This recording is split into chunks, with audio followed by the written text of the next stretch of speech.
Shop कामुड़े व्यक्ति मृत। निश्चिंत कोइली ब्लॉक कलमिश्री पंचायतर पुरापारी ग्राम एक अभावन घटना घटी। राति घरे शोइथिबा बेले विषाक्त साप कामुड़े स्वामी स्त्री अकाल वियोग घटी।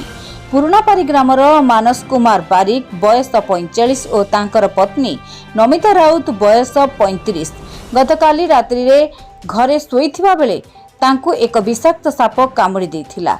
आज सकाळे स्वामी स्त्रींकर देह हाथ झिमझिम हेबा सह मुंड बुलाइथिला। संदेह देहबारु स्वामी स्त्री चिकित्सा निमंते सालेपुर गोष्ठी स्वास्थ्य केन्द्र रे भर्ती होइथिले। अवस्था गुरुतर हेबारु तांकु चिकित्सा निमंते कटक बड़ डाक्तरखाना को स्थानांतर करा जायथिला। सेठारे डॉक्टर तांको मृत्यु बोली घोषणा करथिले। कटक जिला सालेपुर रंजन नायक का रिपोर्ट, दुर्ग news 24 Odia.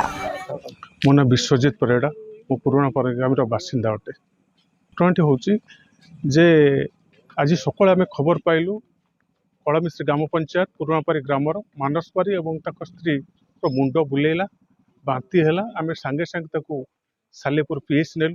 PH doctor refer कले इमिडिएट एसी मेडिकल नापी आंबुलांस जोगे आम उभय को एसी मेडिकल नेलु। सेठारे डॉक्टर को चिकित्सा पर चिकित्सा उन्नति आसला जहाँफल देहांत होला बोली आम खबर पाइलु दिन 12टा सुधा। एवं ये अंचलवासी आज गोटे दुख एवं समस्त आज मर्माहत होती कहीं से अकाली वियोग हेले खूब कम बयस उभय स्वामी स्त्री आज प्राणत्याग कले। कुनी कुनी छोट पुओटे मात्र 4 वर्ष और झीटी को 8 वर्ष। भविष्य अंधकारमय हो पड़ी। आज आम पुरापारी ग्रामवासी तरफ सरकार को अनुरोध करुचु से यथाशीघ्र साहाय्य करंतु। आपण माध्यम आज आम अनुरोध करूँ यथाशीघ्र साहाय्य करंतु केमिति से पिलांकर भविष्य उन्नति हेबो एवं सेमान केमिति मनीष परि मनीषटे हेबे। आज आम निवेदन रहिबो सरकार पाखरे। कौन आपन ना कौन सुजाता बारिक। घटना घटना सबुदिन भली सी खाई पीकी स्वामी स्त्री शोले, पिला माने भी शोले। शोले राति सका भोर राति 4टारू मुझे उठिली बासी कम करने से भी उठिकी स्वामी स्त्री कथबार्ता होते।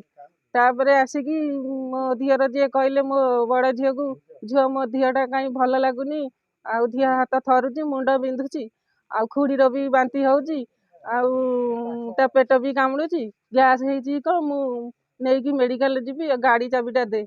सेठू झील ठार गाड़ी चाबी नेले। आउ जने लोक को फोन कले से भी आसिले। 2टी बाइक रे गले नहीं गले मो झीर भी नहीं गले नहीं मेडिकल गले। सेठी जाकि सालेपुर पीएचसी गले। पीएचसी से कहले बटे देले कहले साप कामुड़ी कती कही से ट्रांसफर करदे कटक। कटक सेठी भी से चलीगले। तापर मो जा भी चलीगले।